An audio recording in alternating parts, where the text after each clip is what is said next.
Salut ma pote, salut mon pote et bienvenue à toi, c'est parti pour Move Rap Club et pour m'accompagner, comme d'hab, Laure est là. Salut Laure. Salut, bonjour à tous, ça va?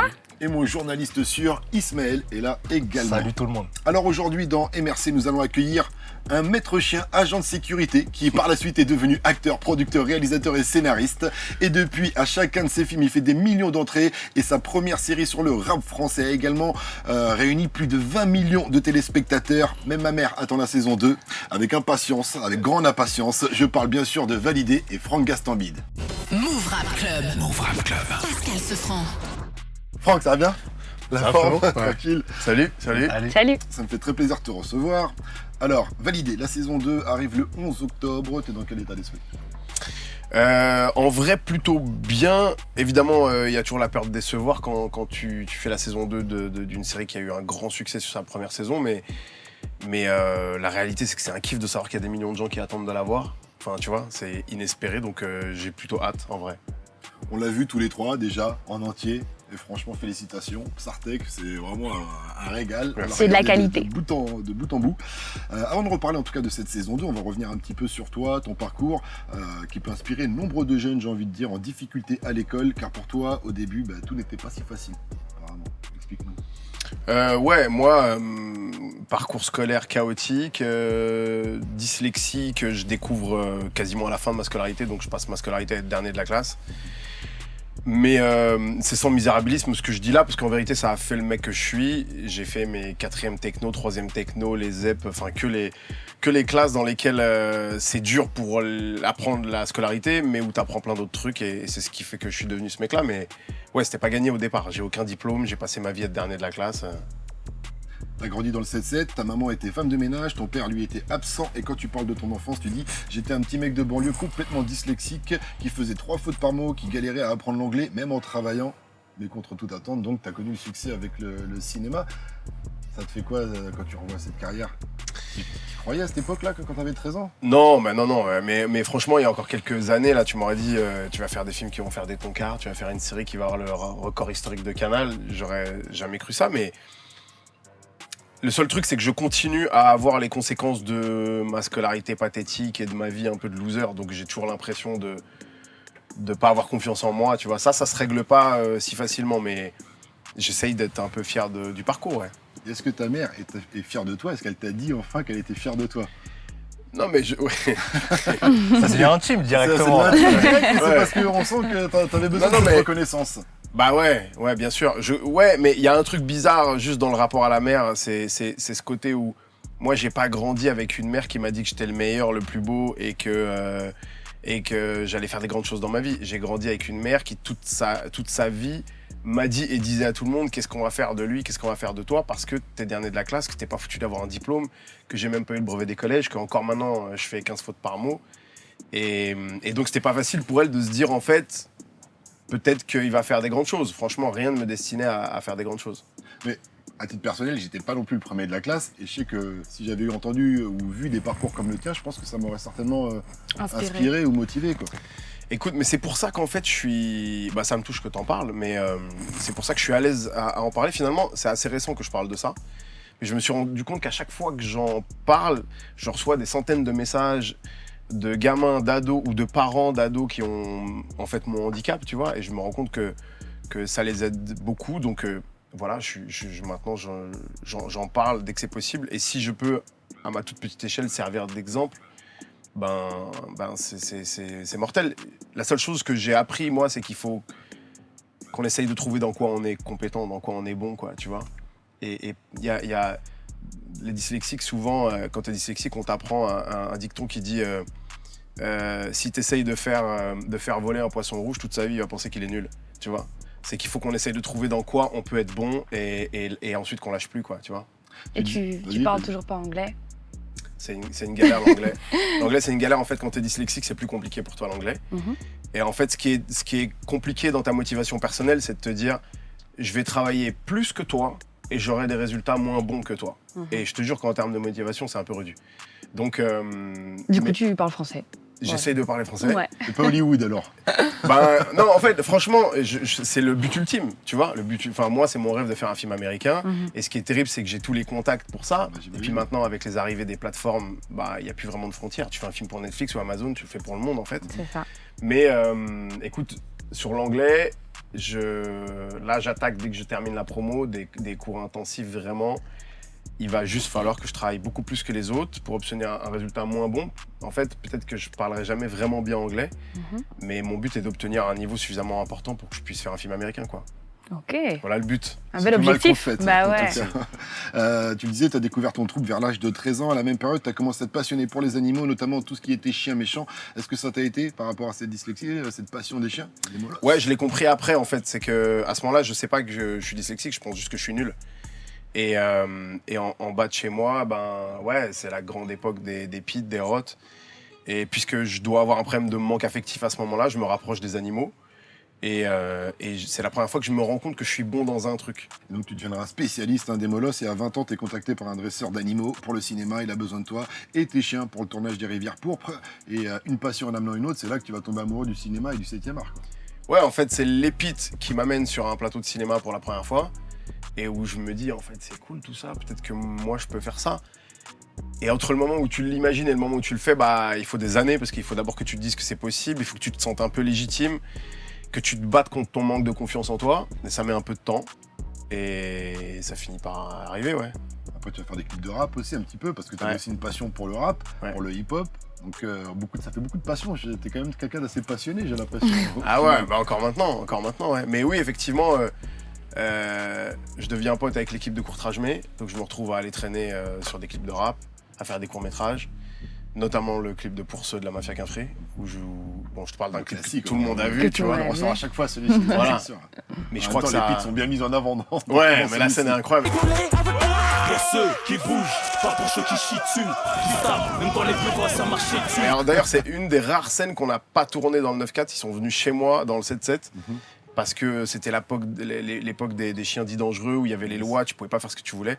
Donc on a dû tourner ça dans un endroit un peu secret. Donc il y a Demon One, Manuké, qui était venu un matin dans le 7-7 pour qu'on tourne ça. Et c'était il y a 20 ans et on était déjà là. Hein. Bah ouais, déjà. Ouais. En tout cas, le premier succès, ce sera vraiment avec ta web-série Kaira Shopping, qui après 3 saisons sur Canal, te permettra de faire le film Les Kaira. Ah mamie. Je t'emmerde, les fils de pute! Plus d'1 million d'entrées. Il s'agit du film français le plus rentable de 2012. C'était un bon début et c'était même que le début en fait. Ouais, moi dans ma tête, je me disais que c'était peut-être un braquage, quoi. Que c'était peut-être, ok, c'est cool, j'aurais fait au moins un film de ma vie.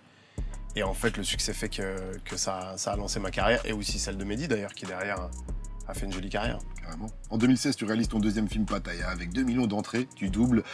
C'est l'une des meilleures perfs de cette année également. En 2018, tu réalises le 5e volet de la saga Taxi. Et encore une fois, le succès est au rendez-vous avec plus de 3 600 000 entrées. T'es content, satisfait à ce moment-là? Tu vises toujours plus haut? Mais, non, mais Taxi, que t'aies aimé ou que t'aies pas aimé, ça a rempli le contrat. On aurait besoin qu'elle reprenne du service. Je vais lui faire une petite santé. C'est-à-dire que ça fait presque 4 millions d'entrées. Le film fait le tour du monde. On fait des énormes scores partout où ça passe à la télé. Et puis surtout, moi, je réalise un rêve de gosse, quoi. Tu vois, c'est que après le succès de Pattaya, avec Malik, on se dit qu'est-ce qu'on fait. Et bah, Taxi, tu sais qu'il y a des coups à prendre. Tu sais que tu vas te faire allumer. Tu sais que tu vas te faire critiquer, qu'on va comparer. Tu t'attaques à une franchise qui est culte. Mais voilà, c'est un challenge. Et après, en tout cas, le film, en 2020, tu t'attaques à la série avec Validé. Forcément, la série est sortie le 20 mars 2020, 3 jours avant. Le 17 mars, on était tous confinés pour la première fois. Qu'est-ce que t'as pensé, toi, à ce moment-là? Bon bah ouais, l'histoire retiendra que la série elle est sortie dans un moment très bizarre de l'humanité. Hein, où... Je vais tout arracher, j'ai tellement de flow, je mets le feu sur la batterie, à passe. C'était le vrai confinement, on était vraiment le enfermés premier, là, tu vois. On avait le temps On de savait regarder. pas ce qui se passait, quoi. Ah ouais. Et écoute, bah il y a deux choses. Forcément, la série elle a bénéficié de ça. Alors les gens qui me disent ouais c'est grâce au confinement, frère. Pendant le confinement, il y a plein de trucs qui sont sortis, tout n'a pas marché. Netflix avait sorti une série française d'ailleurs sur des vampires ou je sais plus quoi, qui était sortie le même jour, on leur met en face. Personne n'en a entendu parler, donc je pense que ça a forcément contribué à ce que plein de gens qui n'avaient pas prévu de la regardent. Mais en revanche, nos gens, ils allaient tous la regarder, qu'ils l'aiment ou qu'ils l'aiment pas, qu'ils la critiquent ou pas, mais ils allaient la regarder parce que c'est la première fois qu'on faisait une série vraiment sur le inside du milieu. Donc voilà, ça a contribué au succès, ça a contribué à ce que plein de gens la voient. Et après, nous, ça nous a un peu... on était un peu punis. Alors, je pense principalement aux acteurs pour qui c'était la première expérience, où ils ont pris un choc quand on a déconfiné, quand ils sont sortis dehors et qu'ils se sont rendus compte que finalement, ils étaient devenus des petites stars, quoi. Tu vois, ça a été pour eux très, très étonnant. Moi, ce que ça a changé dans ma vie, c'est que dans la rue, on ne me parle plus des Kaira, de Pattaya ou de Taxi, on ne me parle que de Validé. Et ça fait 1 an qu'on me dit, est-ce que Apache il est mort, s'il te plaît, dis-moi, est-ce qu'il est mort? C'est ça ma vie. Mais eux, ils sont passés de rien du tout, d'une vie très simple, à d'un coup, le jour même, c'est-à-dire que le moment où on a déconfiné, ils sont devenus des personnalités publiques. Donc pour eux, c'était assez fou, quoi. Du coup, la saison 2, elle arrive. Là, est-ce que tu as peur de faire moins? Parce que si tu fais moins, je suis obligé de te dire, c'est certainement parce que tu n'as pas appelé Bibi pour la saison 2. Malgré mon jeu d'acteur à quel moment il va m'en parler? Il ne fait qu'en parler, vraiment. Non mais bon, d'abord, tu es très bien et tout le monde a dû te le dire, tu vois. Ouais, j'étais content. Et surtout, c'est pas simple de jouer son propre rôle, en fait, hein, tu vois. Et tous les rappeurs qui jouent dedans, il y en a qui sont en difficulté, enfin, tu vois, c'est pas simple. Et en plus, je t'ai confié un truc où vraiment, c'est un truc de relou un peu que tu fais dans la saison 1. Donc, mais écoute, en tout cas, même si ça marche moins, le succès de la 1 est tellement énorme que de toute façon, ça sera quand même cool. Et pour l'instant, les premiers retours que j'ai, ils sont très très positifs, au point que les gens ont tendance à dire qu'elle est même mieux que la première. Et c'était pas une mince affaire quand même, parce que bon, il se passe ce qui se passe à la fin de la série. Et la saison 2, c'est une femme, et c'est encore des inconnus, donc c'est encore des challenges, quoi. C'est pas une recette ultra facile au départ, tu vois. En tout cas, je suis pas dans la saison 2, mais on retrouve quand même mes collègues, Move, de Move, je veux dire, Un petit peu Salma le et seum. Amy. Même si je ne suis pas dans la saison 2. Non, parce que là, tu avais envie d'accentuer cette saison sur les femmes, c'est ça? Non, en fait, je me suis pas posé la question de viens, on raconte l'histoire d'une femme. Je m'étais dit, comment est-ce que je fais pour surprendre sur la saison 2? Parce qu'à partir du moment où je prends la décision de la fin de la série, ça veut dire que tout est bouleversé et qu'il faut revenir avec une idée forte. Et quand tu annonces que tu veux le faire avec une femme, évidemment, les gens ils disent ouais, mais tu crois pas que ça va peut-être moins marcher? Et encore une fois, quoi, challenge, viens. Je pense que non, moi. Je pense qu'au contraire. Parce que ce qui m'intéresse, c'est de raconter des parcours un peu extraordinaires. Et le parcours d'une femme dans le rap, c'est forcément pas ordinaire, tu vois, ne serait-ce que parce qu'ils sont pas très nombreuses. Donc voilà, ma réflexion, ça a été de me dire, viens, on va raconter un truc étonnant, quoi, tu vois. Moi, ça m'a donné encore plus envie de le voir, puisque du coup, féministe que je suis, je trouve que c'est une belle histoire. Tu voulais en savoir plus. C'est ça. Et du coup, Attic et qui est Apache, qui est pas dans cette deuxième saison, c'est vrai que tu as laissé longtemps le mystère planer. Tu dis les gens te harcelaient, mais c'est toi aussi qui as laissé planer un peu ce mystère. Est-ce que toi, tu savais à ce moment-là qu'il ne serait pas dans la saison 2, ou au final, ça s'est imposé à toi petit à petit? Alors j'ai tourné 2 fins différentes, parce que il faut quand même se dire que c'est pas rien et c'est pas anodin de tuer le héros de ta série. Tu fais aimer Apache pendant 5 heures aux gens et au bout de 5 heures, tu le fumes. Il y avait le risque que ce soit traumatisant, il y avait le risque que Canal n'accepte pas que je fasse ça. Donc j'ai tourné 2 fins différentes au cas où.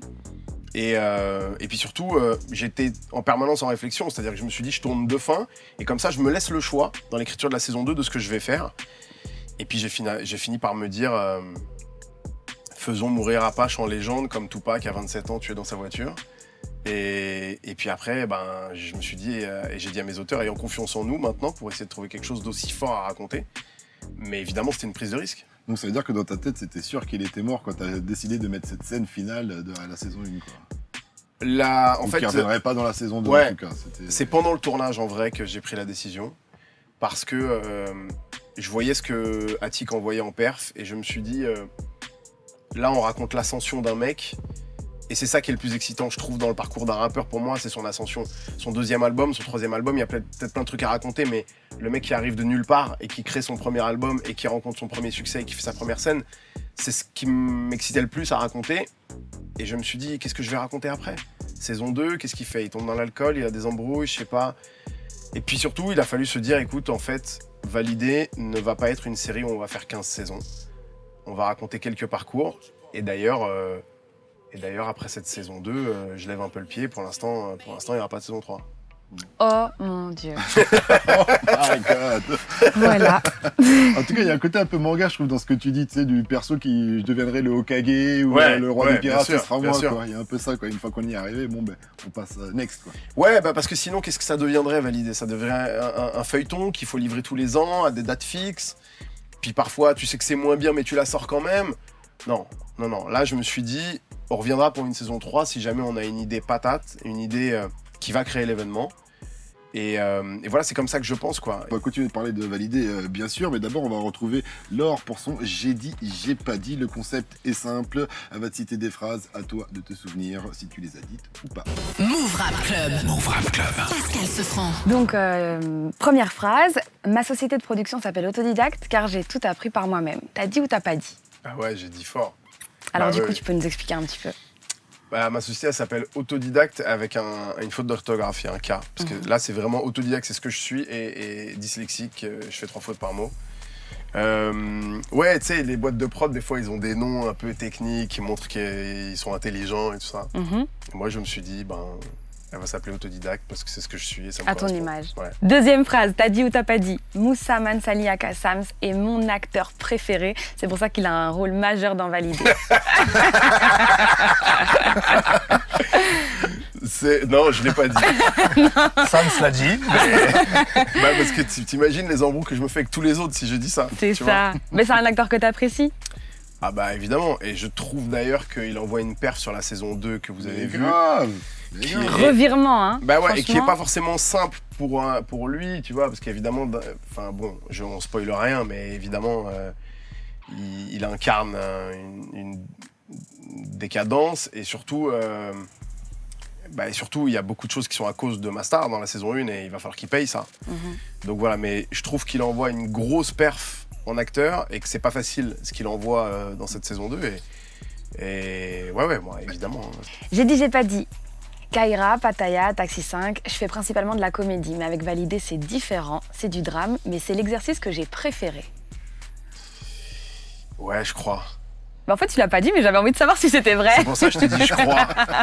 Du coup, toi, maintenant, ce que tu préfères, c'est la comédie ou les trucs un peu plus sombres?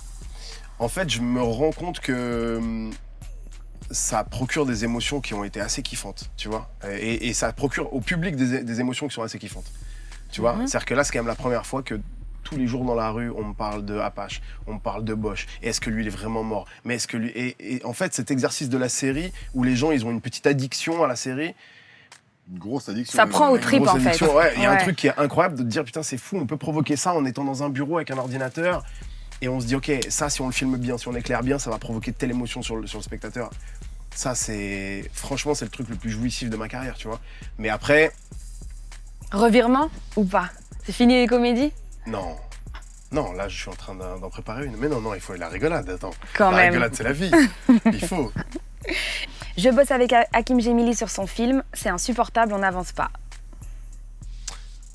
Putain, j'ai pas dit ça, mais c'est vrai.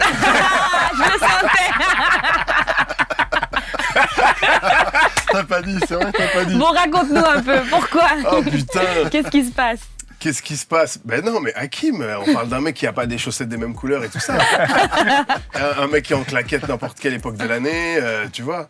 Donc c'est mon frère de sang, mais je sais pas comment te dire, ils sont plusieurs dans cette tête, Hakim. Et Mais des comme fois- c'est inspiré... Vas-y, continue. Non, mais quand je te dis ils sont plusieurs dans sa tête, c'est que des fois, tu parles au mec qui fait le stand-up, des fois, tu parles à un mec qui fait la pub à Péricube, des fois, tu parles à un mec qui a pas les chaussettes de la même couleur, tu vois. Puis des fois, faut écrire un film, mais il est pas sur le bon canal.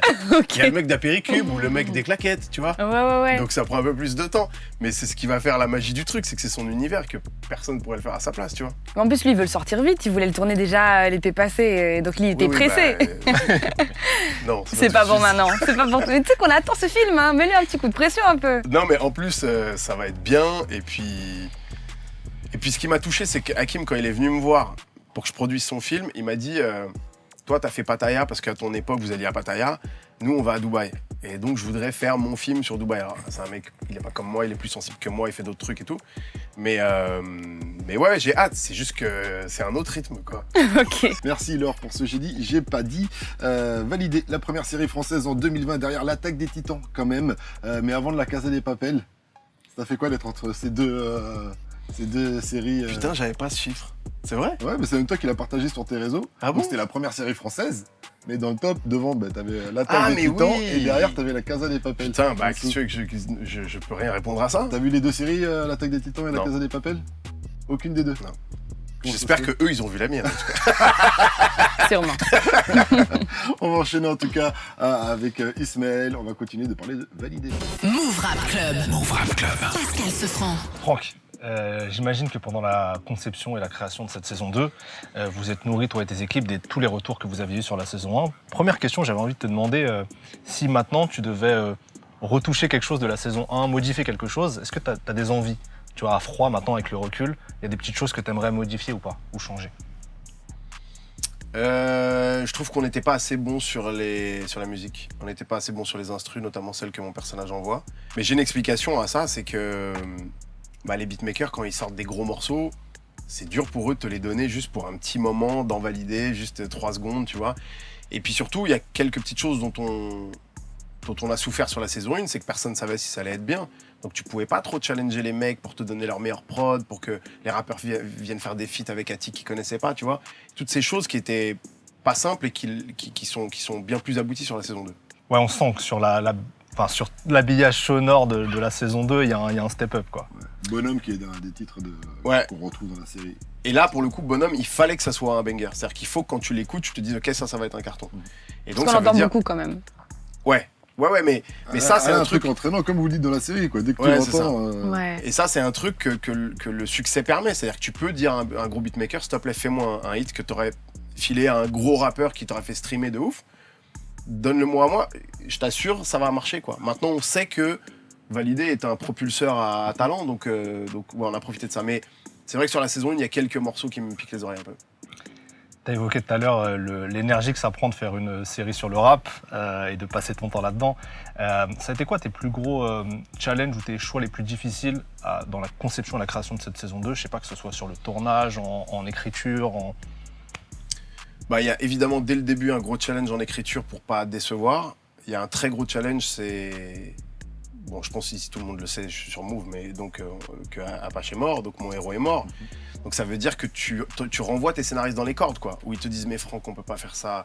Mais non, mais pourquoi tu fais ça? Le trio, il marche bien, on va pas arrêter. Et donc là, tu vois, t'envoies tout le monde dans les cordes en disant, non, les gars, il faut qu'on arrive avec des nouvelles choses, donc on va le tuer. Donc dès le début sur l'écriture, t'es sur des nouveaux challenges, et dès le début, c'est un peu compliqué. Mais d'une manière générale, une saison 2 après un succès, c'est quand même plus facile sur tout. À un détail près, c'est que tu as la notoriété qui pèse un peu lourd de la série. Donc partout où tu tournes, il y a des rassemblements de gens qui viennent et toi, tu dois garder tes secrets, tu vois.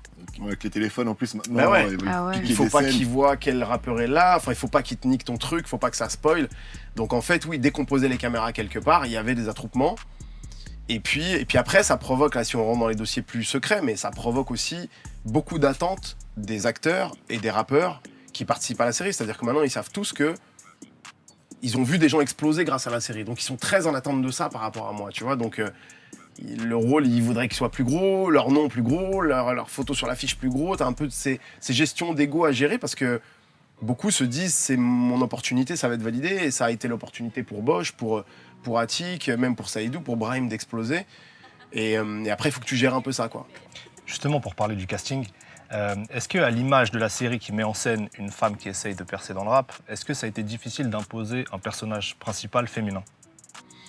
En vrai, pas du tout. C'était même plus simple. Ce qui a été compliqué, c'est de faire accepter aux équipes et à Canal+, qu'on allait tuer notre héros que tout le monde avait aimé.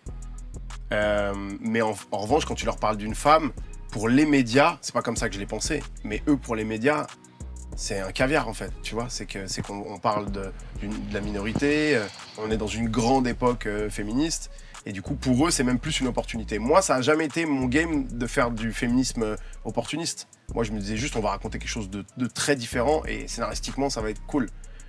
Mais en vrai, ça a été plus simple de proposer une femme. Ok. Et du coup, le personnage de Sarah dans la série, qui est joué par Laetitia Kerfa, qui est aussi une rappeuse dans la vraie vie, c'est un choix qui est plutôt audacieux, parce que c'est une vraie rappeuse qui vient de milieux plutôt underground. Moi, je l'ai déjà croisée dans des open mic un peu, tu vois, sur Paris et tout ça.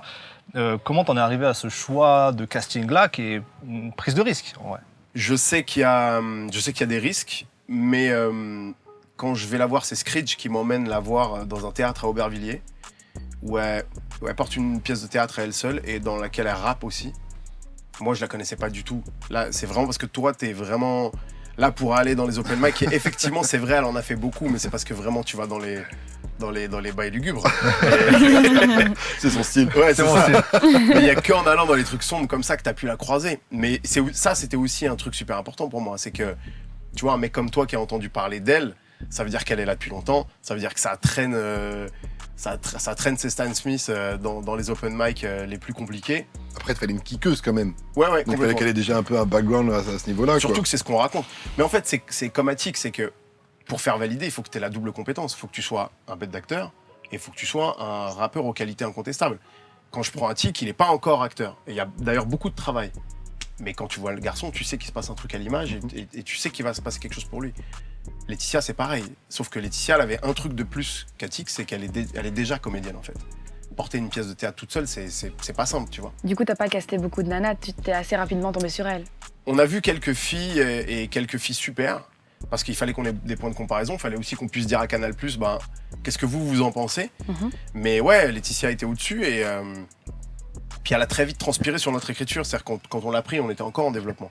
Et ensuite, on a commencé à écrire en l'ayant elle dans la En tête. fonction Quoi. d'elle, ouais. Je rebondis sur ça parce que j'avais une question sur tous les guests prestigieux qu'il y a dans la série, qui à mon avis collent tous bien avec l'histoire et je voulais savoir comment ça fonctionnait. C'est-à-dire, est-ce que tu conçois ton scénario, enfin ton histoire aussi en fonction de tous les guests que tu sais que tu vas avoir, rappeurs notamment, ou est-ce que tu as ton histoire et après tu insères un peu comme des puzzles, un tel dans tel rôle, un tel dans tel rôle.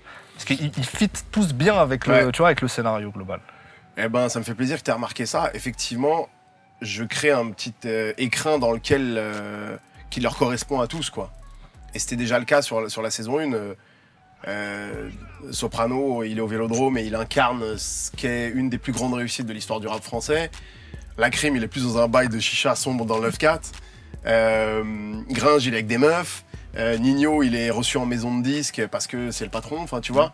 Et là, sur cette saison 2, c'est pareil. À un moment, la question, c'est où je mets qui, en fait, tu vois. Et qu'est-ce que je leur fais faire et qu'est-ce que je fais faire qui correspond à leur image. Et ouais, en tout cas, ça, c'est très réfléchi à chaque coup. Alors, il y a parfois juste des petites ouvertures de porte, des petits moments clin d'œil comme ça. Je pense à Naps, par exemple, sur cette saison. Ouais. Il a qu'un petit clin d'œil, mais c'est cool de le voir et c'est un cadeau pour le public. Il sort du studio, comme ça arrive, comme moi quand je travaillais avec Core sur mes BO, ben t'arrives dans le studio et ben il y a Sadek qui est là, ou il y a Nino qui en sort, ou tu vois. Et ces petits clins d'œil, ils sont, je trouve, toujours un peu jouissifs pour le spectateur. Et puis après, il y a des sur-mesures. Alonso, c'est un sur-mesure. Rof, c'est un sur-mesure auquel il a participé d'ailleurs. Il a fait aussi des retouches de couture. Il a adapté sur-mesure, ouais. Ouais. Mais il a adapté avec des trucs à lui. Enfin, là, on va pas spoiler, mais il y a son langage d'abord, c'est le sien, tu vois. Et puis à un moment, il fait une perf quand il fait un face-à-face avec Bosch, qui est un truc que je fantasmais depuis longtemps. Bosch, Rof, en face. Je peux te dire, j'avais ma caméra, j'en ai pas perdu une miette, quoi, tu vois. Donc oui, c'est prévu. Et puis après, c'est des discussions avec les rappeurs, tu vois. Tu leur proposes les choses et puis souvent ils mettent leur petit grain de sel. C'était lequel le guest le plus dur à avoir là sur cette saison? À avoir, bah alors il y a ceux qui devaient être là et qui finalement n'y sont pas pour des histoires ou de Covid ou de planning. T'as des noms là-dessus ou pas? Bah, par exemple, un nom qui a rien à voir avec le rap game, Riyad Mahrez. Riyad Mahrez, pendant le confinement, on a des potes en commun, il m'appelle, il a aimé la série. Moi, pas teubé, t'as aimé la série, bah viens on fait un truc, tu vois. Et Riyad Mahrez devait être dedans, sauf qu'il joue à City et qu'on peut pas aller tourner là-bas. Et que jusqu'au dernier moment, on a espéré. Et en fait, on n'a pas pu le faire. Voilà pour ça. Et sinon, dans Aya Nakamura, qui devait faire une apparition, où on s'était entendu, on en a parlé, tout était ok, et problème de planning, parce que finalement, c'est très restreint le créneau de tournage, tu vois, c'est pas un clip là, c'est 80 personnes, des décors loués des semaines à l'avance, et parfois ça rentre pas, quoi. Il y a la volonté est là et finalement ça rentre pas. C'était quoi peut-être la scène ou les moments les plus difficiles à tourner pendant cette saison 2? Est-ce qu'il y a des scènes comme ça dures qui te restent en mémoire? Ah bah j'ai une scène qui est dure pour une raison simple, c'est que on tourne dans la chicha de... Putain, je fais attention à pas spoiler ce que je dis. Bon, Carnage à un moment est dans une chicha. Bosch est dans une chicha. Une sombre chicha. Et cette journée, elle met du temps, elle est longue et on se sent fatigué. Et le soir même, David Diane, le deuxième réalisateur, et moi, Covid, pompier, hôpital, arrêt du tournage pendant 2 semaines. Oh. Ouais. Donc là, d'un coup, quand je revois ce décor, moi, ça me rappelle des moments lugubres de... Ouais. Ouais, parce qu'on se rappellera qu'il y avait ça quand même. On a tourné pendant le Covid, donc il y a des moments où on a dû arrêter, il y a du moment où... Moi, je l'ai eu, j'ai fait 15 jours de pas bien, tu vois. Cas contact et compagnie. Ouais. Tourner cette saison 2 a été vraiment très éprouvant sur plein de dossiers, mais aussi parce qu'on était en plein Covid, quoi. J'ai une dernière question. La série aborde justement un enjeu un peu complexe de l'industrie sur la réussite commerciale des rappeuses, sur lequel pas grand monde a de réponse en fait. Vous avez côtoyé, toi et tes équipes, beaucoup d'acteurs de cette industrie-là. Il y en a même qui sont consultants dans l'écriture, etc. Quels sont leurs points de vue justement sur cette question difficile de la réussite commerciale des rappeuses en France? J'en ai pas parlé avec beaucoup de gens. J'ai eu des discussions avec Laurent Bounot sur ça. Il y a quelque chose qui en ressort, c'est qu'en fait, il y a une place à prendre. On sait que c'est difficile pour les rappeuses, on sait qu'il n'y a pas de rappeuses dans le top des ventes, mais on sait aussi tous qu'il y a eu Diams, et que donc ça veut dire que c'est possible. Et Kenny Arcana. Et Kenny Arcana, c'est pas les mêmes ventes, mais non, mais il y a plein de rappeuses, et moi, il y en a plein que j'écoute et que j'aime beaucoup. Mais si on parle d'une meuf qui a vendu plus que les mecs, il y a Diams. Et quand tu fais une série sur le rap avec une meuf en premier rôle, forcément, il y a son fantôme qui était avec nous tout le temps à Diams, tu vois. Ouais. Et d'ailleurs, elle est citée parfois. Ouais. Et il y a notamment ce moment où... Souvent même. Ouais. Mais il y a le moment où on me dit... où moi, je dis, écoute, je sais plus ce que c'est mon lyrics exactement, mais je crois que je le dis... Toi, t'y crois pas? Non, moi, ce que je dis, c'est que je peux lui faire les meilleurs prods. Une meuf super forte, ça vendra toujours moins qu'un mec moyen. C'est ça ma punch. Ouais. Et en vrai, c'est vrai. Tu vois. Et là, le personnage de William me dit « Et Diams ?» Et je lui dis « Qui d'autre? Et à part Diams. » Tu vois. Mais ça veut dire qu'elle a été là, et donc ça veut dire que c'est possible, et ça veut dire qu'il y a des places à prendre, c'est ce que je pense. Voilà. Il y a des places à prendre. Il y a des places à prendre, mais c'est vrai que c'est pas évident pour les femmes, t'as raison, dans ce rap game, mais vu comment tu amènes ça, toi, dans la série, ça peut peut-être faire évoluer un peu les mentalités, je me dis. Si Dieu veut. Ouais, je pense. En tout cas, ce qui est sûr, c'est qu'on connaît maintenant la puissance médiatique de la série qui est très au-delà des sphères du rap. Et mettre un énorme coup de projecteur sur une rappeuse et ses complications, mais aussi ses succès, j'ai l'impression que ça a contribué à faire avancer les choses, ouais. Et du coup, Laetitia Carfa, par la suite, tu crois qu'après, une fois que la série sera sortie, la saison 2, elle, tu disais qu'elle était comédienne également, donc elle va plutôt continuer dans la comédie, ou tu sens qu'elle a envie de passer du coup dans le hip-hop et saisir cette chance Bah écoute, que la saison 2 peut elle nous a prouvé qu'elle savait faire les deux, et... Elle a déjà un album de coffret, quoi. Je sais pas ce que j'ai le droit de dire, mais j'ai écouté des morceaux assez lourds. J'ai écouté des morceaux... Non, mais en vrai, je suis tellement confiant pour elle. Ouais, j'ai écouté des choses, et puis d'abord, il y a les morceaux qu'il y a dans la série qui franchement ressemblent déjà à des hits. Je pense aux morceaux... J'allais encore spoiler. Mais en tout cas, ouais, tu vois, ça sent bon pour elle, quoi, tu vois. Carrément. En tout cas, on l'a dit en début d'émission, on va passer à autre chose, que tu kiffais les animaux. Alors, je vais te faire un petit test tout de suite pour découvrir ensemble quel est ton animal totem. C'est important d'avoir son animal totem. Chacun d'entre nous a un animal totem qui lui correspond. Et une fois qu'on a trouvé l'animal qui se rapporte à notre personnalité, il sert Franck de guide, d'accompagnateur de vie et d'esprit protecteur. Tu es prêt ? Je suis prêt. Alors, c'est parti pour le test anti-personnalité. Move Rap Club. Move Rap Club. Pascal Sefranc. En couple, qu'est-ce qui est le plus important d'après toi? Petit A, la fidélité. Petit B, la confiance. Petit C, la communication. Ou petit D, la liberté. Si je dis pas fidélité à toutes les meufs qui vont faire « Ah, lui, c'est un charreau, ça se voit. » T'es coincé, t'es clairement coincé. La confiance, c'était La important. confiance, c'était important, et ça englobe la fidélité. Ah, aussi, ouais. Super. La confiance. La confiance. Petit B. Ok. Pour toi, qu'est-ce qui est le plus important? Petit A, ta petite amie. Petit B, ta famille. Petit C, tes amis. Petit D, ton travail. t'imagines bien si je dis autre chose que... Mais tu peux dire ton travail, on sait déjà. Hein. Non, mais putain, c'est difficile ça. Je m'étais jamais posé de questions, pourtant c'est des questions essentielles. Bah ouais. Tu te rends compte, tu peux pas dire ton travail avant ta famille et tout ça, si tu peux. Mais si tu dis famille, ça englobe ta femme, je pense. Tu veux faire des... Ça marche ou pas? Des restaurants. Je vais dire ma petite amie. Ta petite amie. Oh. Tu veux pas te mettre dans la sauce. C'est pour contrebalancer avec le truc de la fidélité que j'ai pas dit. Ok. Choisis le mot qui te représente le plus. Petit A, sagesse. Petit B, liberté. Petit C, instinct. Petit D, puissance. Sagesse. Sagesse. Ah ouais. C'est pas instinct, moi j'aurais dit instinct. pour Ouais, toi. t'as raison, instinct. Non, instinct, pardon. Non, parce que je suis perdu entre la réalité de ce que je pense et... Ce qu'il faut dire. Ouais. Sois honnête, dis-nous ce que tu penses. Sinon, tu n'auras pas le bon animal totem. Très important. Il a dit, c'est très important. L'instinct, tu marches beaucoup à l'instinct En tout cas. vrai, c'est que de l'instinct parce que j'ai que ça, mec. Tu vois, moi j'ai que ça. J'ai pas de... Tu vois, je peux pas me raccrocher à mes diplômes, je peux pas me raccrocher à... Donc ouais, c'est l'instinct. C'est d'ailleurs ce qui fait que j'étais dresseur d'animaux, c'est que c'est que de l'instinct, les animaux. Quelle est la chose la plus importante pour toi? S'affirmer, savoir patienter, être intelligent, être libre. Être intelligent, c'est pas mal, hein. Ça aide, hein, quand même. Ça fait pas mal de choses. Ça aide, ouais, je te jure. Puis ça aide à être patient, et puis ça aide à tout le reste, en fait. Autre question. Où tu te sens le mieux? Petit A à la montagne, petit B à la mer, petit C dans la savane, petit D en forêt. Forêt. Ah ouais. Sans hésiter, la forêt, ouais. Pourquoi? Ça s'explique pas vraiment, mais la forêt, non, c'est un kiff, la forêt. Moi, je peux aller marcher des heures. Tu sais que moi, je suis un marcheur de camping. ouf. Frère, je fais des 5 heures de marche, hein, moi. Randonneur. Randonneur comme jamais. Et souvent, je décoince des trucs. Je cherche une scène, par exemple, je pars à Vincennes, je pars de Bastille, je pars marcher à Vincennes, 4 heures, 5 heures, je reviens, j'ai réglé mon Emblème Pro. Tu sais qu'en fait, c'est important de marcher, je te jure. Tu sais, c'est pour ça, des fois, t'es au téléphone, tu marches dans la pièce. En vérité, c'est un stimulant. Voilà, petit tuto. Très bon savoir. Ça m'arrive souvent. Qu'est-ce qui compte le plus pour toi? Une belle vie professionnelle. Petit A, une belle vie professionnelle. Petit B, une belle vie sociale. Petit C, ton bien-être. Petit D, t'amuser, partir à l'aventure. Putain, mais frère, c'est impossible, ces choses-là.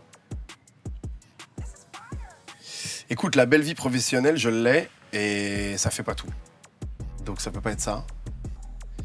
Une belle vie sociale, il reste. Réponse B. Réponse C, ton bien-être. Ou réponse D, t'amuser, partir à l'aventure.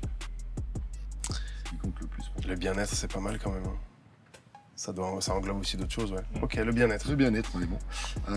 Avant-dernière, qu'est-ce qui te caractérise le plus? Petit A, tu es curieux. Petit B, tu es rêveur. Petit C, tu es intelligent. Petit D, tu es perfectionniste. Ah, perfectionniste à la mort. Mais c'est pas forcément toujours une qualité, hein. Ouais, des fois ça te rend fou, hein, d'être comme ça. C'est quoi que tu vas aller chercher Ah ouais, mais des trucs que y a que moi qui vois, tu sais. Même quand t'es en mixage, en étalonnage de ta série, il est 1h du matin, ils veulent tous rentrer, tu dis non, remets-moi. Non, tu vois, dans le fond, des trucs qu'il y a que moi qui vois, tu vois. Mais sinon, tu dors pas bien. Tu parlais de David Diane tout à l'heure, Ouais. qui co-réalise avec toi la série. Est-ce que lui aussi, il est perfectionniste ou Ah ouais, ou puis tu saoules, chacun toi, à notre niveau. Et lui aussi. Ou est-ce qu'il te reproche cette... Non, pas du tout. Mais après, c'est...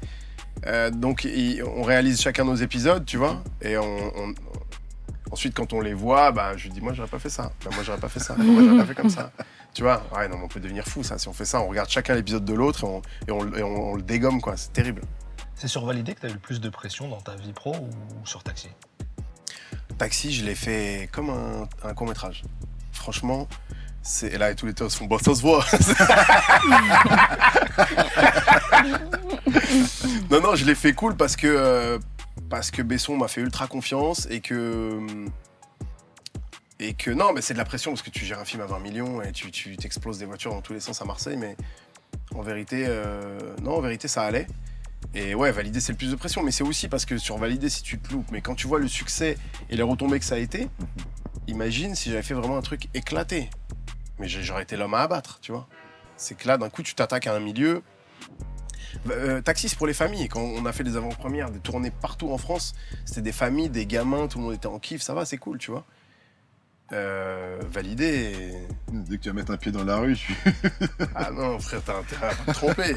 Donc c'était beaucoup plus de pression.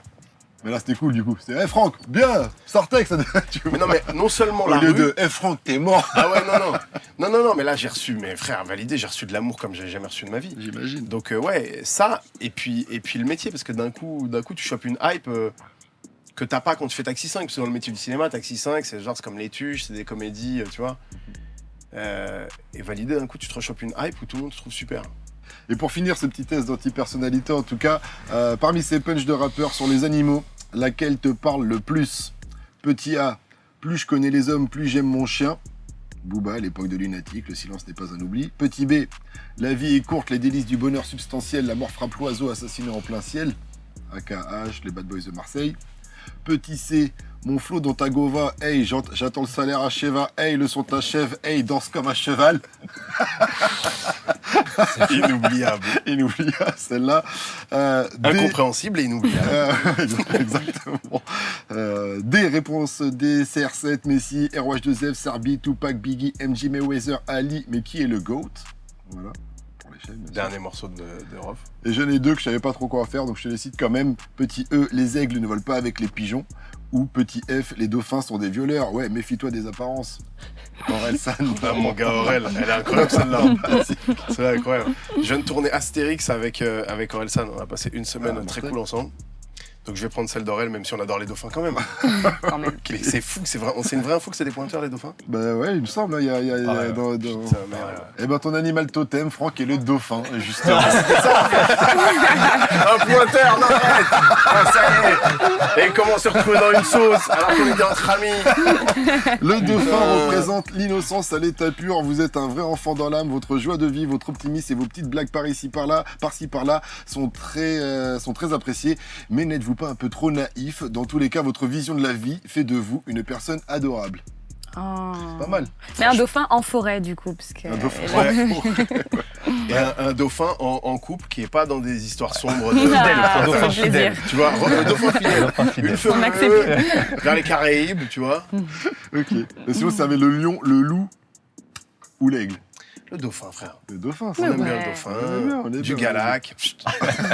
Merci Franck, en tout cas d'avoir joué ce jeu.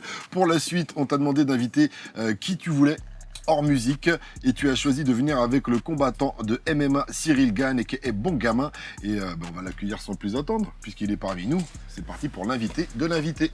Move Rap Club. Move Rap Club. Pascal Sefranc. Cyril, merci d'avoir accepté l'invitation de Franck. Voilà, et Franck, dis-nous pourquoi t'as invité Cyril. Puis ensuite, je laisserai la place à... Bah écoute, évidemment, c'est pas un secret que je suis un très grand fan du MMA, du UFC. Je fais des longues nuits blanches pour regarder les combats et que j'ai l'immense honneur d'avoir dans mes proches Cyril Gann qui est un champion incroyable, qui est le seul Français à avoir gagné une ceinture de l'UFC jusqu'à maintenant. Et puis moi, j'ai à cœur de le plus possible parler de ce sport et parler de Cyril qui est un super ambassadeur de ce sport parce que en plus d'être un champion incroyable, c'est un garçon intelligent, gentil. Et voilà, donc j'ai tellement envie qu'on parle de lui, j'ai tellement envie que... C'est un sport que tu pratiques aussi quand même? Oui, mais ne me demande pas tout de suite des démonstrations. Après les faits. Vous allez saucer. Ah oui, il pratique à très haut niveau. Moi, je vois des choses à la salle, il vient à la salle, il les dit pas, mais je vois des choses extraordinaires. Entre nous, d'ailleurs. Non, je suis en train de travailler juste l'étranglement, là. C'est pas mal, déjà. Non, mais écoute, en fait, voilà, c'est mon autre passion avec le rap. Et voilà, rien que d'être là à côté de Cyril, je suis super impressionné, super content. Et voilà, je suis très, très content aussi de ce qui se passe avec ce sport en France qui devient de plus en plus populaire. Et voilà, parce qu'on a du retard par rapport aux autres pays. Et donc je pense que c'est cool qu'on en parle et c'est cool qu'on démocratise ce sport encore plus. Et c'est cool qu'on dise à tout le monde qu'on a un putain de champion qui s'appelle Cyril Gann en France. Et Cyril, qui fait aussi son apparition dans Validé. Je te laisse. Eh ben, bonjour Cyril. Bonjour, ça va? Ou devrais-je t'appeler bon gamin? Moi, je m'appelle Comme tu Laure. veux. Du coup, on s'est pas encore présenté. Salut, Laure, enchantée. Bon gamin. Ben si oui, tu veux. on va parler un petit peu de toi. On va parler de ce beau sport parce que comme l'a très bien dit Franck tout à l'heure, tu es quand même le seul Français à avoir gagné une ceinture à l'UFC. C'est pas rien et en plus, c'est un sport que tu as commencé hyper tard parce que tu as commencé à 24 ans. Même pas.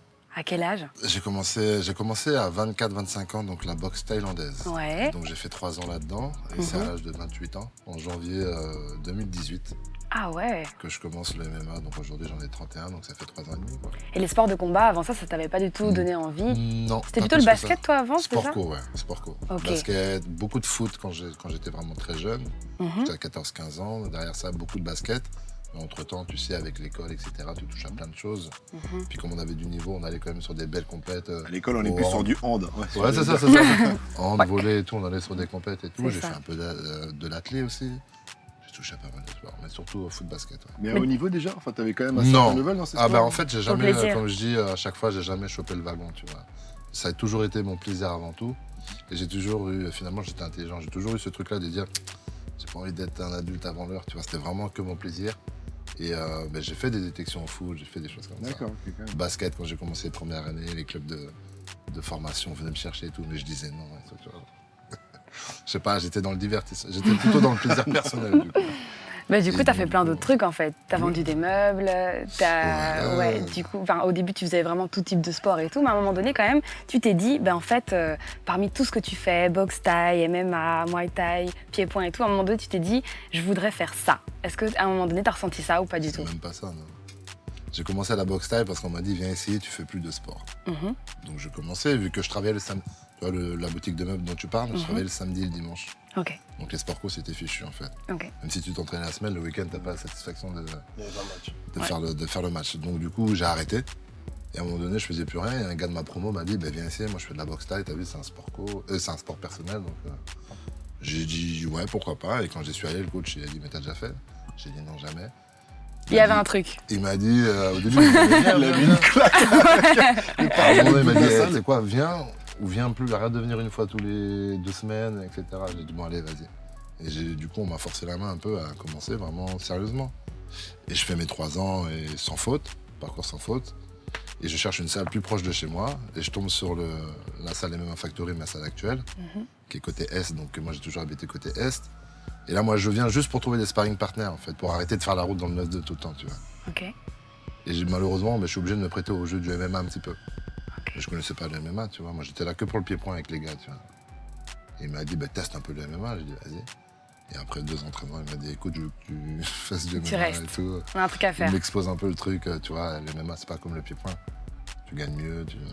Il a senti ton potentiel aussi. Pareil, là même. Et du coup, j'ai dit, ouais, pourquoi pas encore une fois, tu vois. Et voilà. C'est que ça vient comme ça vient, quoi. Et donc, même si c'est pour vivre, il y a un truc quand même dans les sports de combat qui te plaît vraiment. C'est quoi? Je dirais plutôt l'inverse. Il y a ce truc-là qui dérange les gens qui, moi, me dérange pas. C'est quoi? C'est le contact, tu vois. Ok. Tu vois, il y a certains gens, ils vont faire du foot, du machin, mais les sports de combat, c'est autre chose. Tu sais. Moi, ça m'a jamais dérangé, le contact. Et pour autant, j'ai jamais été bagarre étant jeune et tout. Hein. Contrairement à Franck, apparemment. Tu vois. Mais non, voilà. Encore une sauce. Encore une sauce. T'es pas venu pour rien. Toi, tu l'as dit. On en parlait tout à l'heure, mais c'est toi, tu l'as déjà dit. Non, moi, j'ai jamais été friand de la bagarre dehors. J'ai jamais aimé. J'en ai fait parce que j'avais pas le choix, tu vois, mais. Sinon, non. Mais c'est ça qui est troublant avec ce garçon quand C'est même. bizarre, c'est bizarre. C'est ce côté Ouais. Très très doux, gentil, mais il te nique ta mère évidemment en 2 secondes. C'est quand même ça. En C'est toute trop poli- troublant. en Pas besoin de te politesse. battre aussi. Ah bah Il oui, impose oui. déjà. Déjà, à la base, moi, j'avais pas forcément besoin de me battre trop, tu vois, ce que je veux dire. Faut être motivé C'est sinon. ça, Exactement. Mais du coup, Faut être carnage est-ce que- sinon. Ouais, carrément. c'est ça. Des terres à toute épreuve. À toute épreuve. Aujourd'hui, en 2021, t'es toujours invaincu? Ouais. Ah ouais, que des victoires. Ouais, pied-point, en 3 ans, j'avais fait 15 combats, 15 victoires, et là, j'en suis à 10 combats en MMA et 10 victoires. Ok. Et là, pardon, mais quand il dit ça comme ça, bon, c'est. Ça paraît rien, mais c'est En fait, énorme. c'est juste que c'est Zidane, quoi. C'est-à-dire que quand tu vois jouer Zidane, t'as l'impression que c'est facile, alors que tu pourras jamais le faire de ta vie. Là, ça fait de lui un phénomène. Ça fait de lui un. Enfin, ça n'existe pas. Un mec qui arrive et qui monte et qui fait que des victoires, que des victoires. Et surtout, je le dis moi, qui suis sa carrière vraiment de près, ce qui est le plus troublant avec lui, c'est qu'on l'a jamais vu en difficulté. Mm. Enfin, ça, c'est quand même très, très, tu vois. Ça a toujours l'air intéressant. simple. Non, c'est vrai. Il n'y a pas Mais un je combat pense que tu as fait où tu avais un pneumothorax, où tu t'es allé aux urgences juste après? Mon deuxième combat de MMA, à TKO, c'était au Canada, grosse. En fait, moi, j'ai eu de la chance aussi sur mon parcours. Hein. Encore une fois, je dis, je suis quelqu'un de très chanceux. C'est que côté management, mon équipe a vraiment bien fait les choses. C'est pour ça que je fais un parcours que personne n'a fait. Ils font de bons choix. toujours que des bons choix et on a gravé les échelons d'une rapidité Historique, je pense. historique, en fait, si tu veux. Et TKO, ouais, donc je parle de TKO, deuxième combat contre l'ancien champion. Enfin, c'est une ceinture qui est vacante parce qu'il avait été dopé, mais à la marijuana, c'est pas vraiment un dopage. Tu vois. Mais bon, les règles à l'époque, c'était ça. Et donc, moi, j'ai chopé le titre pendant qu'il était pas là. Face à un mec sur mon premier combat, c'est pour ça que je dis le management a assuré de ouf. Et donc on fait ce fameux combat et le mec, 7 ou 8, non, 9 combats, 9 victoires par KO, prospect UFC quoi, dans un ou deux combats il va à l'UFC, tu vois.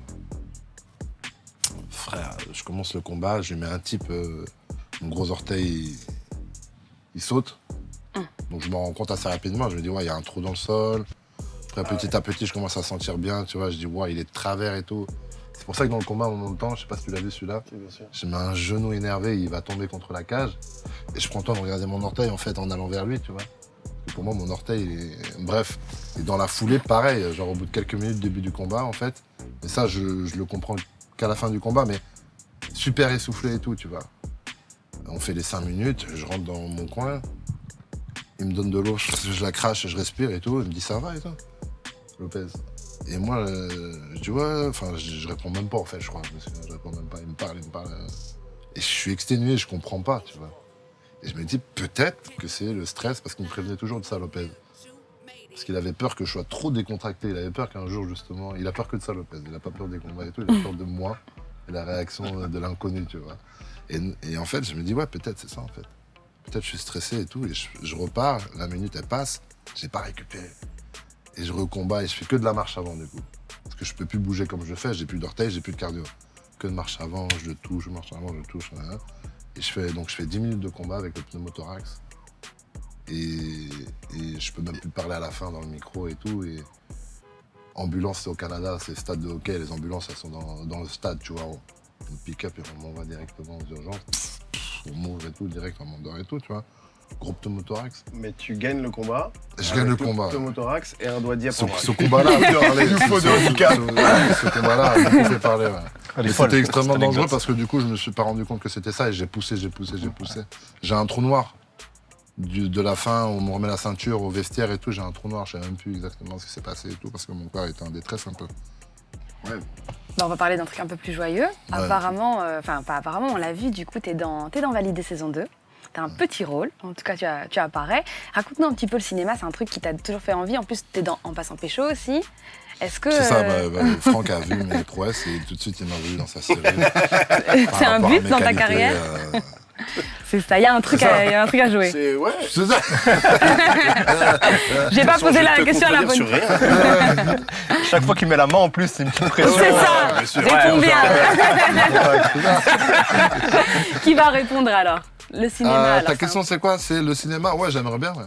Parce que je suis bien conscient que je suis un sportif et un athlète, la retraite elle n'est pas à 60 ans, elle est bien plus tôt que ça.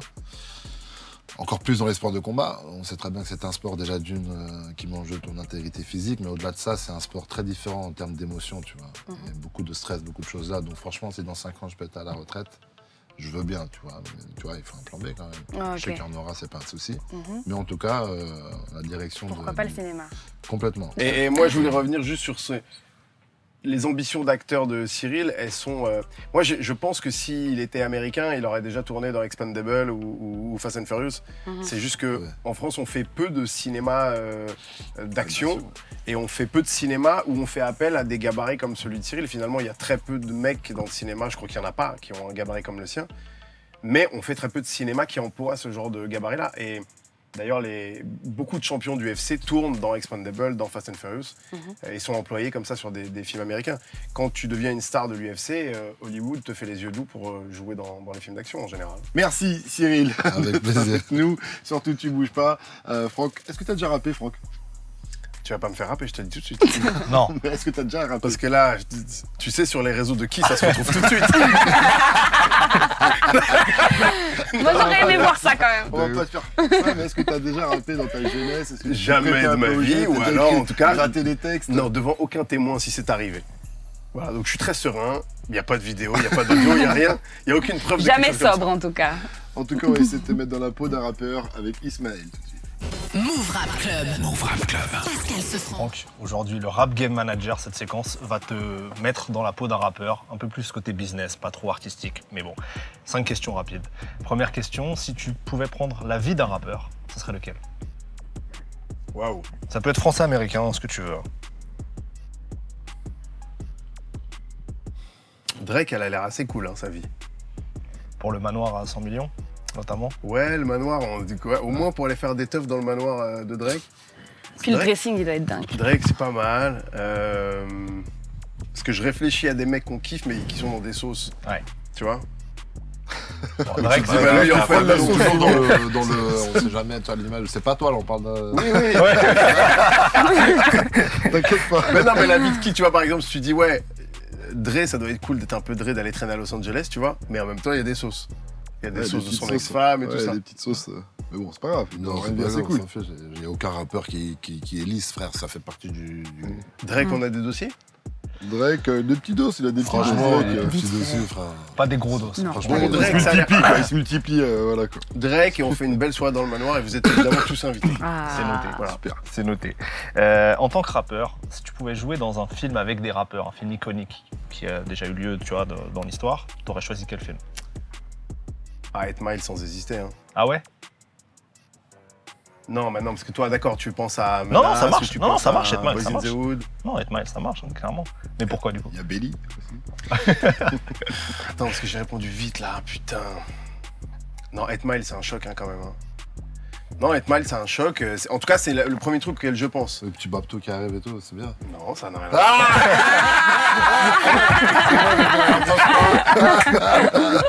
Ça colle bien.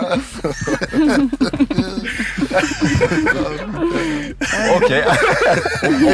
on prend. Très bien résumé. Dans Validé saison 2, on spoil pas, mais il y a un gros coup marketing à un moment qui est fait avec la rappeuse.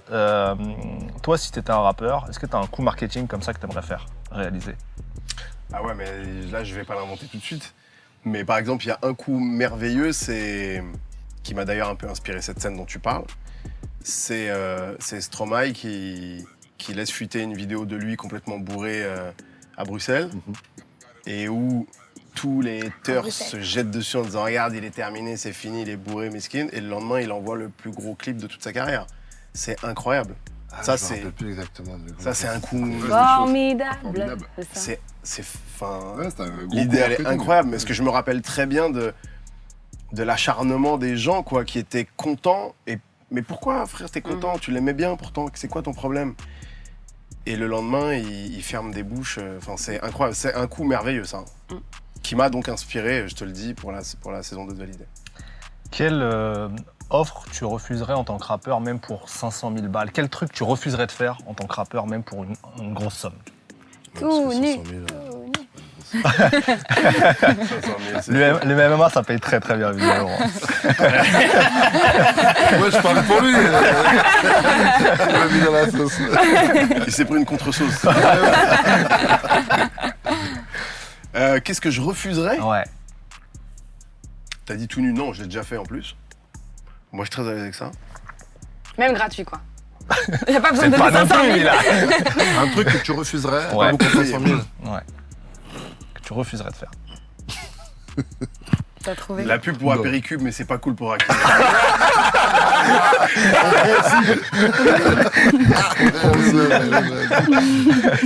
Ça passe. Non, je l'ai pas comme ça. T'as un exemple, toi? Non. Dernière question. Dans la saison 2, à un moment, on demande à Sarah quel feat de rêve elle aimerait pour son album ou pour commencer sa carrière. Toi, si t'es rappeur, là, aujourd'hui, avec qui t'aimerais fitter? Français? Ce que tu veux. Français SCH, je pense. Ouais. J'ai 40 piges, SCH, j'écoute, tu vois. Du coup, on sait que c'est toi qui as écrit la série, quoi, parce que. Sans spoil, elle répond exactement la même chose. Putain, c'est vrai. Ah ouais, c'est vrai. Ah, putain, Bonne réponse, ça. Ouais, bah oui, oui, oui. Ah, de ouf. Ouais, le S, c'est sérieux quand même, hein. SCH, c'est sérieux. Ouais, ce serait SCH. Et en américain? Bah, ça aurait été Pop Smoke, là, mais bon, c'est terminé. Il y a trop d'inédits, de toute manière, qui sortent en plus. Donc. Ouais, ouais. Mais ouais, le S, ouais. Le S, c'est sérieux. Hein. Bon, en tout cas, t'es prêt pour une carrière de rappeur, t'as plus qu'à gratter les textes maintenant, Franck. Bah, il y a un petit problème de flow hein, aussi. Hein. T'as déjà essayé. Pour dire ça, c'est que t'as déjà essayé. On va presque terminer avec Laure et c'est... elle va te montrer des photos, tu vas devoir réagir tout simplement. C'est MyPix. Move Rap Club. Move Rap Club. Pascal Sefranc. Je te montre des photos. Et alors, au début, tu dois simplement parler un peu de la situation, donc nous expliquer comment tu t'es retrouvé dans cette situation. Et puis après, on va en parler un petit peu, parce que c'est l'occasion de creuser un peu, d'accord? C'est des situations. En tout cas, cette photo a été prise à un certain moment. Ok. D'accord? Je vais regarder ça. Non, t'inquiète. Première photo. T'as le souvenir? C'est dans l'appartement de Mehdi, dans sa grande tour à la Place d'Italie, où on avait monté le Piwi, le Piwi 50, on l'avait monté dans son appart par l'ascenseur, je me rappelle. Oui, je me rappelle très bien de ce moment. C'est une vieille photo, elle a combien de temps cette photo? 12 ans. Moi, j'ai vu une vidéo de toi où tu dis que t'adores les nains. Vraiment, t'as beaucoup d'amour pour eux. Et du coup, je me suis dit, mais je vais te poser la question parce que cette phrase m'a paru très étrange. J'ai dit ça, moi? Oui. J'ai dit j'aime les nains? Ouais. Mais j'aime la vie, et dans la vie, il y a C'est la meilleure réponse. C'est la meilleure réponse. Non, mais attends, parce qu'il y a un truc, c'est que je suis pas en... Par exemple, j'ai vu Brulux, qui est sur mon terrain, aussi un peu avec les nains, Ok. où je vois Brulux, de manière très sincère, je vois qu'il est fasciné, tu vois. Ouais. Moi, c'est mes potes, en fait. C'est qu'à Noir, il est dans tous mes films, mais il est dans tous tes films. on part en vacances ensemble, c'est mon refrain, quoi. Ok. Et en fait, c'est juste que je m'inspire beaucoup des gens que j'ai autour de moi. C'est pour ça qu'il y a souvent le même casting dans mes films, tu vois. Ramzy, c'est mon meilleur ami, je suis le parrain de son fils, il est dans mes films parce que je le vois au quotidien et qui m'inspire. Bah, Noir, il est aussi dans mon quotidien. C'est pas une passion spécifique où tu te dis. Non, C'est moche. après, C'est moche de dire j'avoue, ça. je trouve ça quand même stylé. Dans un film. Je comprends. Photo suivante. Ah, bah c'était il y a quelques jours. Hein. C'est quoi ton ressenti au moment où tu vois ça? D'abord, ils m'ont fait la surprise Canal+, qui a écrit la série de Franck Gastambide. Ok. Donc ça m'a fait plaisir. Non, mais il y a deux choses. D'abord, il y a rien qui me prédestine à ce qu'il y ait mon nom sur l'Olympia. C'est clair. Je suis pas un rappeur, je suis pas un chanteur, je suis pas un humoriste. Pas encore. Pas encore. Donc voilà, et puis surtout, c'est une belle récompense que nous fait Canal+ du succès de la première saison, de nous faire une soirée comme ça. Non, c'était cool. Parce que les avant-premières, c'est pas toujours à l'Olympia, quoi. En fait. C'est clair. Bah, c'est jamais à l'Olympia. C'est pour ça que c'est cool. Puis surtout, c'était le mix aussi entre la salle de concert mythique, c'est que c'est validé, c'est une Il y série a sur de le la rap, musique, ouais. et on va le faire dans une salle. Non, c'est une belle fête avec Alonso, Rof qui est venu rapper, Attic qui est venu rapper. Une petite larme quand t'as vu ça? Non, on est des bonhommes. Normal. Sauf quand Cyril te casse le bras. Parle-moi de cette photo. Ah là, j'ai pleuré par contre. Là. Ah ouais? Ouais. Là, on n'est pas des bonhommes, là. Non. Là, c'est un jour spécial. Sylvester Stallone, c'est Festival de Cannes, c'est toi dans le milieu du cinéma. C'est 2019, ça? 2019, je crois. 2020. Là, je suis le mec le plus heureux du monde à ce moment-là. Pourquoi? Parce que c'est mon idole, quoi. Tu vois, c'est pas tous les jours qu'on rencontre son idole. Et en plus, avec une gentillesse incroyable, c'est lui qui me dit « Viens, on fait la photo comme ça ». Moi, j'aurais jamais osé demander ça, tu vois. Et écoute, adorable, gentil, à l'écoute. Les gens qui me présentent lui expliquent qui je suis. Et il prend le temps et on se parle. Et puis après, je retourne à ma table et je pleure. En anglais? En anglais, like Tarzan, quoi. Tu vois? Comme on peut. Comme on peut. C'est quoi ton film préféré de Sylvester Stallone? Rocky, évidemment. Tous. Les gens qui disent « Ouais, mais t'as eu le 4, j'aime pas, le 5, je m'en bats les couilles. » Ils sont tous bien. J'ai aucune négo sur les Rocky. Non, parce que Rocky, c'est pas que des films sur la boxe, quoi. Ça, c'est plein de valeurs. Et puis forcément, je dois avoir un truc d'identification de ce mec, pas forcément très malin, avec son gros chien, en qui personne ne croit, parce que c'est ça quand même l'histoire de Rocky. C'est Sylvester Stallone qui avait écrit le scénario et qui s'est battu pour le vendre. Ah, mais les histoires sont incroyables. Toutes les histoires autour de Rocky sont incroyables. Ouais. Ok, et la dernière photo, c'est celle-ci. J'ai Ah, trouvé. tiens. Ouais. Personne ne me parle jamais de ça. Mais moi, j'avais pas trop entendu parler de ça, donc je me suis dit que c'était l'occasion d'en parler. Je vais quand même lire ce qu'il y a écrit. Dadju, Squeezie, Franck Gastambide, Ramzy, le casting du nouveau jeu d'Amazon Prime Video est hallucinant. Raconte-nous un peu. Alors, c'est une chasse à l'homme que nous a proposé Amazon avec le casting que tu viens de citer. Et mon binôme, moi, c'est Ramzy. Et en fait, c'était une expérience assez folle. C'est qu'on est vraiment poursuivi par des vrais condés, par des enquêteurs. On a 2 heures d'avance et on doit se cacher. On n'a pas de téléphone, on a un petit plan de fuite. Et grâce à nos relations, on doit se cacher alors qu'on a des vrais flics qui peuvent nous retrouver avec tout le matériel des flics. C'est-à-dire qu'ils peuvent remonter nos portables, nos proches, Mais dans quel but? de pas se faire attraper. Ok. Je sais pas pourquoi, mais j'ai l'image de Ramzy, tu sais, à la fin de la Tour Montparnasse infernale. Cours, cours. Ouais, il y avait un peu de ça. Tes chaussures Non, mais vont exploser. ça, c'est... Franchement, j'ai pas encore vu, Ok. mais j'ai vraiment, vraiment hâte. T'as aimé le faire? J'ai adoré le faire. Non, mais déjà, je suis avec Ramzy. On a... Bon, vous verrez, mais on s'est planqué aux 4 coins de la France. Hein. Ah ouais. Ah, c'est pas que sur Paris. Ah non, non, non. D'accord. On s'est barré partout. Et tout ça à pied? Non. Mais non. T'as une voiture? Ah non, C'est la débrouillardise. c'est la débrouillardise, c'est nos contacts, c'est nos Ah ouais. plans, c'est... Et je ne veux pas spoiler, mais dans ces moments-là, un ami nain, c'est très utile. On retient, on retient. Merci Laure pour ces My Picks. Et on va se quitter, ça va être presque la fin. Mais avant, j'ai 2-3 petites questions en vrac, comme ça. J'allais dire, c'est quoi ton prochain défi? Bah, c'est mon nouveau film.